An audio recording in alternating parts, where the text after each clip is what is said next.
एक बार पुनः जय घोष, बोलिए सदगुरुदेव भगवान की जय। हम लोग चर्चा कर रहे थे कि जो 11वीं कला है क्या है कि सदगुरु की अध्यात्म प्रतिभा सारे भूमंडल पर छाई रहती है, और इसका प्रमाण तो तब प्राप्त होता है जब विश्व के अनेक स्थानों पर सदगुरु के शिष्य गण उपस्थित रहें एक समय, और जब सदगुरु चाहें उनके अंदर सुषमना प्रवाह हो जाती है। ये क्या है? सदगुरुदेव की जो प्रतिभा है संपूर्ण विश्व में फैली हुई है, इसका एक परिचय है। तो कहने का मतलब क्या है कि सदगुरु की आध्यात्मिक प्रतिभा सारे भूमंडल पर छाई रहती है। 12वां कला क्या है? 12वां कला क्या है? जो शिष्य आपत्ति काल में आर्त भाव से, आर्त स्वर से सदगुरुदेव को पुकारते हैं, सदगुरुदेव उनकी रक्षा करने में समर्थ होते हैं, और इससे ये ज्ञात होता है कि सदगुरुदेव सर्वव्यापी परमात्मा के ही स्वरूप हैं। क्या मतलब हुआ कि कोई रांची में है और कोई दंतेवाड़ा में है, कोई छत्तीसगढ़ में है तो कोई महाराष्ट्र में है, कोई कहीं भी रहे, देश में हो अथवा विदेश में हो, आरत भाव से यदि पुकार देंगे तो सदगुरु रक्षा कर देते हैं। मैं इससे जुड़ा संस्मरण क्या कहूं, आप सब लोग अनुभवी होंगे, बहुत सारे लोगों के साथ संस्मरण घटित हुआ होगा, लेकिन मैं एक पुराना संस्मरण चर्चा करना चाहूंगा। एक पंडित अविभाजित मध्य प्रदेश में वो अपना सर्विस कर रहे थे। अलग अलग घटनाएं, अलग अलग संस्मरण घटित होता रहता था, लेकिन एक संस्मरण की मैं चर्चा करना चाहूंगा। यहाँ बोकारो से भी बहुत सारे लोग जुड़े हैं। उनकी एक बेटी, वो जब छोटी थी तो उनका स्वास्थ्य खराब था, बहुत फीवर था और कुछ कुछ समस्याएं थी, डॉक्टर के दवा से ठीक नहीं हो रही थी। आज के जैसा अत्याधुनिक चिकित्सा की पद्धति विकसित नहीं हुई थी, बहुत सारे मशीन और मेडिसिन उपलब्ध नहीं था। लाख प्रयास के बाद भी वो ठीक नहीं हो रही थी, और उनकी बेटी यानी रो रो करके मतलब अंदर अंदर ही कि अब मैं नहीं बचूंगी कहने लगी। पंडित अचलेश्वर मिश्र जी भी रोने लगे और बोले कि बेटी, अब हम लोग तो सारा प्रयास कर लिए, अब एक वही है अपने सदगुरुदेव जो बचा सकते हैं। बेटी, तुम स्वामी जी से ही प्रार्थना करो। उनकी बेटी मन ही मन स्वामी जी से प्रार्थना की कि स्वामी जी बस अब हो गया। अंदर की करुणा युक्त होकर ही प्रार्थना की, और फिर क्या देख रही है कि अनंत श्री सदगुरु सदाफल देव जी महाराज प्रकट हो गए। वो मुस्कुराने लगी और बोली कि स्वामी जी, आपका तो पेट दिख रहा है। स्वामी जी बोले, अभी तो तुम रो रही थी और अभी हंस रही हो मेरे पेट को देख करके। अपने पिता श्री से सविता जी बोल रही हैं कि पापा देखिए ना, स्वामी जी आए हैं। सविता जी को दिख रहे हैं स्वामी जी, और पंडित अचलेश्वर मिश्र जी को नहीं दिख रहे हैं। पंडित अचलेश्वर मिश्र जी ट्राई के लिए बोले कि बेटी, जब स्वामी जी आए हैं तो जनेऊ पहने हैं कि नहीं? उनकी बेटी ने कहा कि स्वामी जी जनेऊ पहने हैं, और मोटा वाला जनेऊ है। फिर वो बोले कि किस साइड जनेऊ है? उन्होंने बताया। फिर कि बेटी, तुम प्रार्थना करो कि हे प्रभु मुझे ठीक कर दीजिए। उनकी बेटी ऐसे ही प्रार्थना की, और फिर कुछ देर बाद स्वामी जी अंतर ध्यान हो गए। कुछ ही मिनटों में एकदम चंगा हो गई, चंगा हो गई। कहने का भाव क्या है कि सदगुरु सर्वसमर्थवान होते हैं रक्षा करने में, कृपा करने में। इस तरह से अनेकों संस्मरण है, किस किस संस्मरण को लिया जाए, किसको छोड़ा जाए। वहां एक गुरु भाई, वो बहुत बीमार थे और अंतिम स्थिति में थे, हॉस्पिटल में भर्ती थे। परिवार के किसी लोगों को उम्मीद नहीं था कि ये बच पाएंगे। डॉक्टर भी ऐसा ही कुछ रिप्लाई दिया था और डॉक्टर भी लगभग ये बता दिया था कि अब ये नहीं बचेंगे। किनको? चंद्रकांत जी के बारे में। जब ऐसा हुआ, घर के लोग परेशान, रोना धोना तो चल ही रहा था, बस कुछ भी नहीं था सिवाय स्वामी जी के आस का। चंद्रकांत जी मन ही मन अंतिम प्रणाम किए और घर के लोग तो प्रार्थना कर ही रहे थे। क्या हुआ? क्या देख रहे हैं कि वर्तमान स्वामी जी प्रकट हुए और उनकी सारी समस्याओं को दर्शन दिए, सारी समस्याओं को दूर कर दिए और तीत लाभ हुआ, आशातीत लाभ हुआ और तुरंत चंगा हो गए, ठीक हो गए। अब जरा विचार करिए, जो लोग बंगाल से हैं वो जानते होंगे, कई लोग चंद्रकांत जी को जानते होंगे। जब वो ठीक हो गए, उनके अंदर और उनके घर के लोगों के अंदर ऐसा भाव आया कि जो सदगुरुदेव इनके प्राणों की रक्षा कर किए हैं, अब इनका जीवन गुरु के कार्यों में ही लग जाएगा। आखिर इस मिट्टी के शरीर को हम लोग फेंक ही देते, मर जाते, तो अपने पुत्र को सेवा में लगा दिए। यानी चंद्रकांत जी सेवा में लग गए, उनके मम्मी पापा सेवा में लगा दिए और अभी वो रोहिणी दिल्ली में सेवारत है। इस तरह से अनेकों संस्मरण है जिससे यह स्पष्ट होता है कि जहाँ रक्षक नहीं आपन कोई, तहाँ रक्षा सदगुरु से हुई। कई सारे संस्मरण है और वो भी क्यों ना, क्योंकि नाम ही क्या है? संकट मोचन नाम है, सदगुरु बंदी छोर, विघ्न विपत्ति दुख नाश का, असरण शरणांजोर, दीन बंधु आरत हरण, प्रणत पाल मम देव, आश्रय नाथ। किसका? किसका? अनाथ का। आश्रय नाथ अनाथ का, आस हमारे सदगुरु तो संकट मोचन है। तो खैर, इस तरह से बहुत सारे संस्मरण है, लेकिन मैं संस्मरण को कहूंगा तो आज भी हम लोग 20 कला तक नहीं पहुंच पाएंगे। मैं आप लोगों से मौन स्वीकृति चाहता हूं। क्या आपको नहीं लगता है कि हर दुख सुख में स्वामी जी की कृपा आप पे रहती है? क्या आपको ऐसा लगता है क्या कि हर दुख सुख में स्वामी जी की कृपा रहती है? अगर हाँ, तो आइए ना, सदगुरु कह रहे हैं कि अरे गंगा बह रही है, नहा लो, ऐसी गंगा बार बार नहीं बहने वाली है। क्या मतलब हुआ? सदगुरु देव भगवान पार करना चाहते हैं, हर चीज देना चाहते हैं। क्या क्या देना चाहते हैं? चारों फल गुरु चरण में, चाह अमित फल पाए, सदगुरु जन रक्षा करे, सर्वठाम जस आए करके उनकी रक्षा करते थे। 13वां कला क्या है? संस्मरण को छोड़ते हुए हम लोग आगे बढ़ते हैं, क्योंकि आज 20 कला पर चर्चा कर लेना ही ठीक है।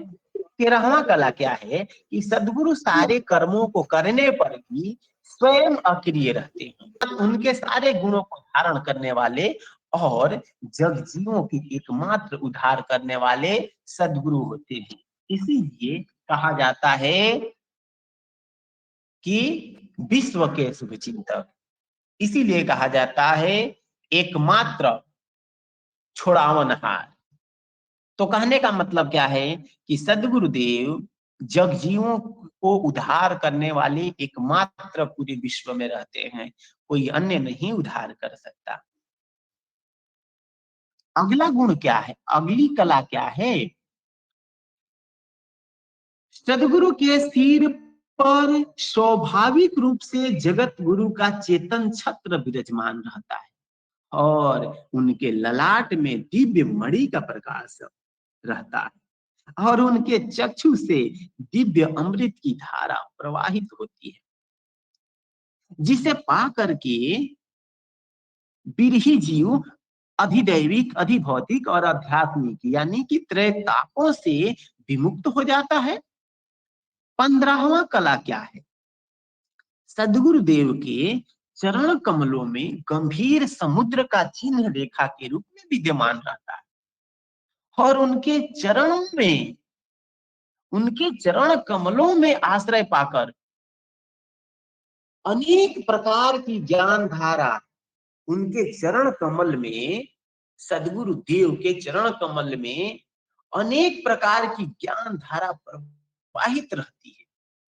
जो कौन जानते हैं, जो ध्यान करने वाले शिष्य हैं, बिरही आत्मा है, वो जानते हैं, उनको प्रत्यक्ष अनुभव होता है। 16वां कला क्या है? सदगुरु भारी से भारी अवरोध के सामने आने पर भी अपने जो प्रचार अभियान है उसको नहीं रोकते।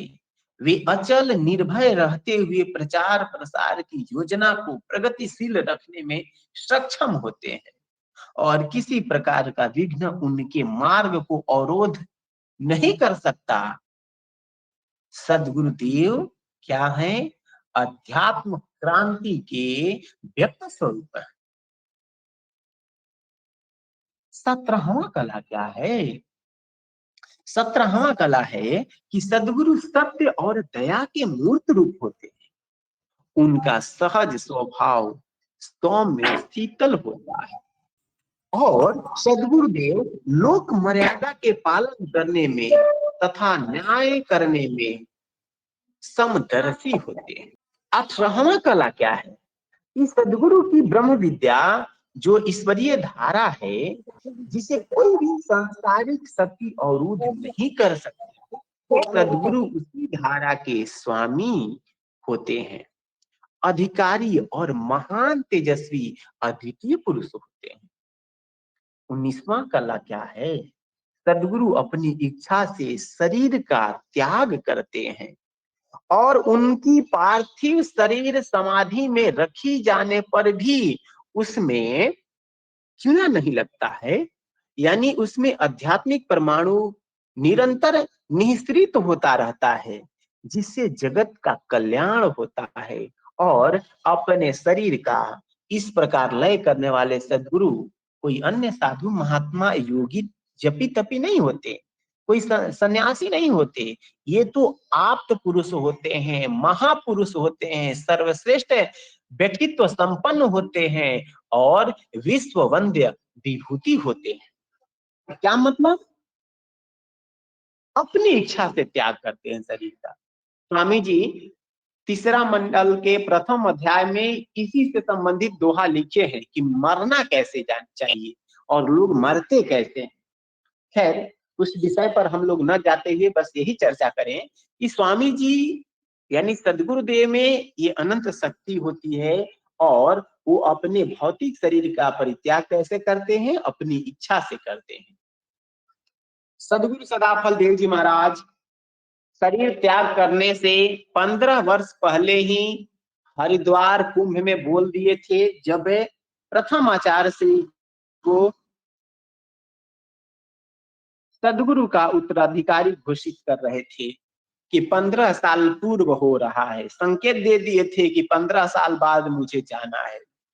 जब 3 वर्ष शेष रहा तो भी संकेत कर दिए और जब 6 महीना रहा तो भी बोले कि अब बस, अब तो 6 महीना बच गया है, अर्धकुंभ प्रयाग लग रहा है, उत्तरायण पक्ष है, उसी समय मैं अपने शरीर का परित्याग करूंगा।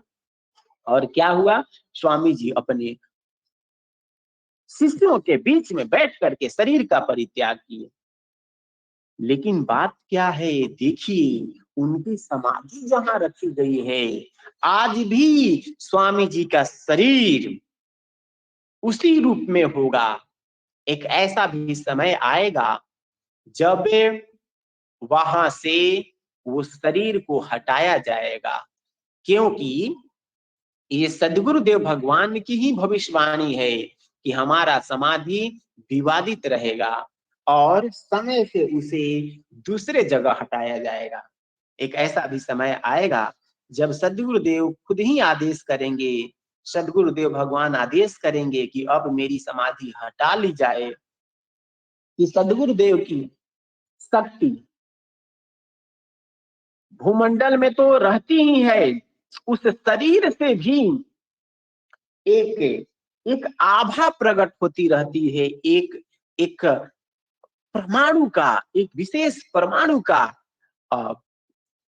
प्रादुर्भाव होता रहता है। मैं इसका एक उदाहरण देना चाहूंगा। आप सभी लोग लगभग झूसी आश्रम पर गए होंगे। झूसी आश्रम पर एक जगह आश्रम है, आश्रम के दाहिने साइड में बिरला है, एक साइड में गंगा नदी है और कुछ दूरी पर समाधि है। आपने कभी गौर किया है कि वहां पर एक HRI है, यानी हरिश्चंद्रा रिसर्च सेंटर, जहां पर परमाणुओं पर शोध होता है। आखिर वहां पर HRI क्यों बना? यानी एक रिसर्च सेंटर, परमाणुओं पर रिसर्च करने वाला सेंटर क्यों बना? क्योंकि वैज्ञानिकों का ये मशीन बता रहा था कि अरे यहाँ तो एक अद्भुत स्रोत है, एक अद्भुत प्रकार का परमाणु निश्रित हो रहा है। और आप ध्यान देंगे, जहां समाधि है उस समाधि का जो एक दीवार है, वहां से, उस साइड से पूरा इधर आश्रम तक पूरा घेरा हुआ है और HRI बना है, परमाणु पर शोध होता है। जहां से आश्रम है वहां से लेके समाधि धाम तक वो एक वैज्ञानिकों का रिसर्च सेंटर है। क्या मतलब है? आज वैज्ञानिक को भी लाभ मिल रहा है। सोचिए ये कैसा कैसा अद्भुत विज्ञान है स्वामी जी का।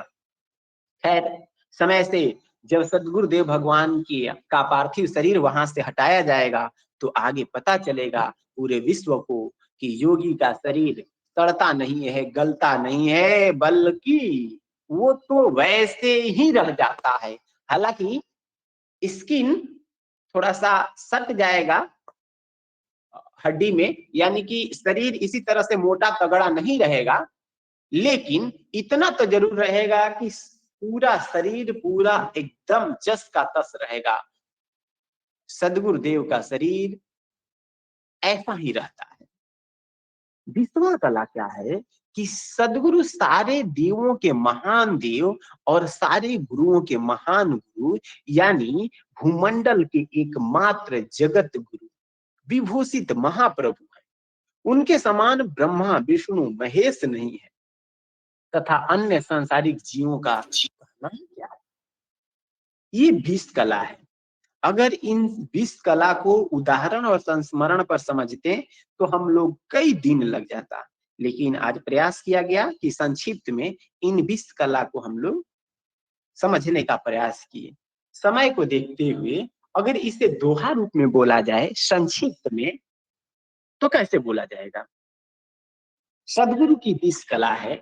पहला कला क्या है कि सचिदानंद स्वरूप है, पुरुष आप गुण आए, पूर्ण कला अध्यात्म का, ज्ञान सूर्य जग ध्याए। वो परमात्मा के ही स्वरूप होते हैं। परमात्मा के समस्त कर्म गुण स्वभाव सदगुरु में रहता है और पूर्ण कला के धनी होते हैं, आध्यात्मिक जगत के सूर्य होते हैं। इसीलिए तो कहा जाता है कि सदगुरु प्रभु कछु नाही भेदा, सदगुरु सुमरि मिटहि सब खेदा। तो पहला कला तो ये है। दूसरा कला क्या है? जिनके दर्शन दृष्टि से संगवाणी धिग पाए, चरण कमल स्पर्श से शांति सहज सुख पाए। तीसरी कला क्या है? चुंबक सम आकर्ष है, खींचे बिरही जीव, अनुरागी अध्यात्म का, पावे आपन पीयू। चौथा कला क्या है? वशीकरण निज वचन से, रूप में मोह न सोए, सत्य काम संकल्प में, सीध काज सब होए। पांचवा कला क्या है? सर्व मेधया सर्वमत, मारे आप प्रभाव, सूर्य तेज मिल तेज सब, इव जग भ्रांति समाओ। क्या मतलब कि सदगुरु देव जो हैं उनमें इतना तेज होता है कि सब मत संप्रदाय निस्तेज हो जाता है। सर्व मेधया सर्वमत, सारे आप प्रभाव, मारे आप प्रभाव, सूर्य तेज मिले तेज सब, इव जग भांति समा। तो छठवा कला क्या है? सम्मुख जग सब आत्मा, जाहिया बदब जाए, विश्व विजयी वे क्षेत्र का, अमत अमाना रजाए। सातवां कला, जिनके अंतर ध्यान से, चक्र प्रफुल्लित गाते, गगन द्वार सुषमन खुली, पुरुष महापथ भाते। आठवां कला क्या है? जाकी जैसी भावना, दरसक दर्शन पाए, मन वांछित फल होता है, शरणागत गम आए। नौवां कला क्या है? स्वाति अजगुरु की मिली, श्रुत ज्ञान बहधारे, सोत महानद में लगी, अमित अनंत अपार। दसवां कला, ब्रह्म विद्या उपदेश में, सिर मुख मंडल आए, दिव्य मयूख उड़त है, हंस दरस कोई पाए। 11वां, भूमंडल जग अंतरे, आभा सदगुरु छाए, बहु सुस मन हो एक में, देव प्रभाव अजाए। 12वां, आरत संकट प्राण है, आरत नाद उधार, पुरुष रूप गुरुदेव है, रक्षा करत संहार। परम पुरुष का भाव है, ज्ञान संयोग आधार, क्रिया में अक्रिय देव है, जग जीवन गुरु तार। जगत गुरु का छत्र है, जही सिर ऊपर ताज, चक्र दिव्य मणि लाट में, चक्षु सोमरस भाज, पग में रेखा सिंधु का, आश्रित बहु बहधारे, दृश्य पूर्ण गंभीर है, यह सदगुरु तत्व सार। अचल अमोघ अमेध है, अमत अनाश्रित देव, विघ्न आप विचलित करे, निज स्वरूप प्रकाश। विचार करें क्या है कि अमोघ अचल अमोघ अभेद है, अमत अनाश्रित देव, विघ्न आप आच्छादित। सदगुरु क्या करते हैं कि विघ्न आप आच्छादित, कांति सजीवन से।